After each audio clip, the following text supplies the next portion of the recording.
Hello.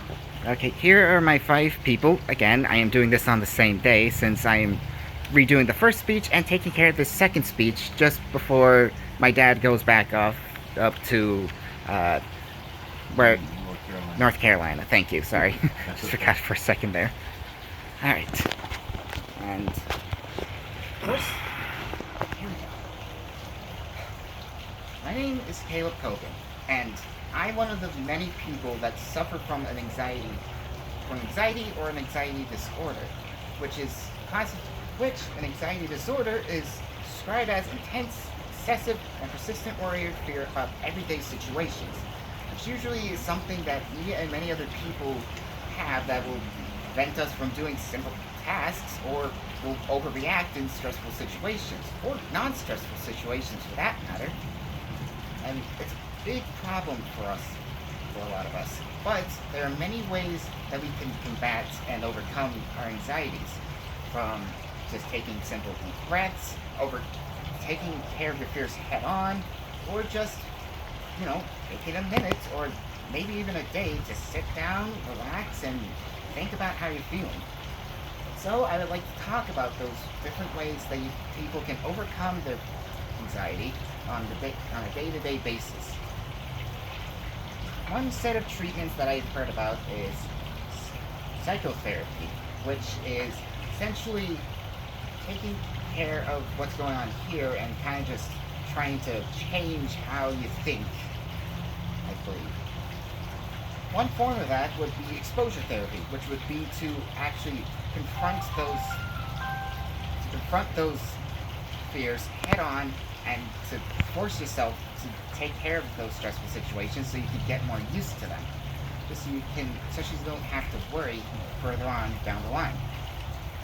And that's mostly just a short-term way of taking care of it, as there's also lifetime changes. Taking care of a routine, exercising, keeping yourself active, and trying your best not to focus on what you're worrying about. Because the biggest problem with anxiety has to do with how you overthink and constantly think about the small problems that your mind makes up. Those are some ways to take care of it, but what about overcoming it whenever it comes around? Well, one way to do that is to shrink your fear. Move out of your comfort zone and just actually start doing some stuff that you might not be comfortable with in the first place. Stuff like, going out and socializing, taking care of your own needs and wants personally, and, well, I guess going out and taking care of speeches counts as something like that. Yeah. Just do what you need to do and don't be afraid. Push through those fears and do what's right. And if you feel like that's not enough, you can just meditate. Take some time to breathe, rethink how you're feeling, let those fears just float away.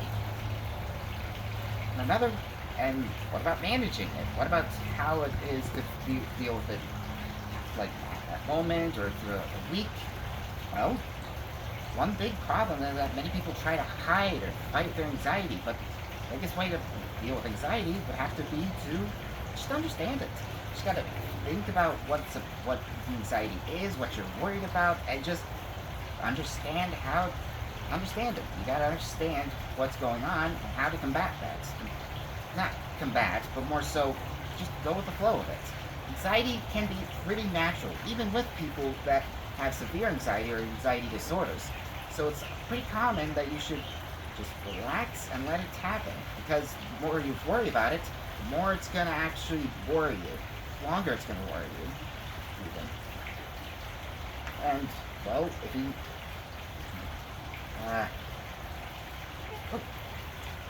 and another way is to choose an anchor. Like I said before, you just need to think of a routine, something to keep you down and to keep you from going off and going all crazy. Like, again, exercising, doing chores, even washing dishes is actually a way to keep yourself calm and relaxed, and because it's something to keep your mind off of your worrisome thoughts. There are plenty of other ways that you can there are plenty of other ways that you can take care of anxiety, that you can help yourself to relax and to calm down. And many of these things I might actually try myself. Because before then, I was just worried and mostly just doing deep breaths in through the nose, out through the mouth, and just stuff like that. But with actually learning all this stuff, I feel like me and many other people can actually overcome anxiety and get more stuff done, get further in life, and actually be able to do what we should be doing, and that's living life to the fullest. And I think that if we all can figure out how to just keep our minds from telling us those weird things that we keep thinking, I think that could be sooner than we think. All right, Mhm. good job.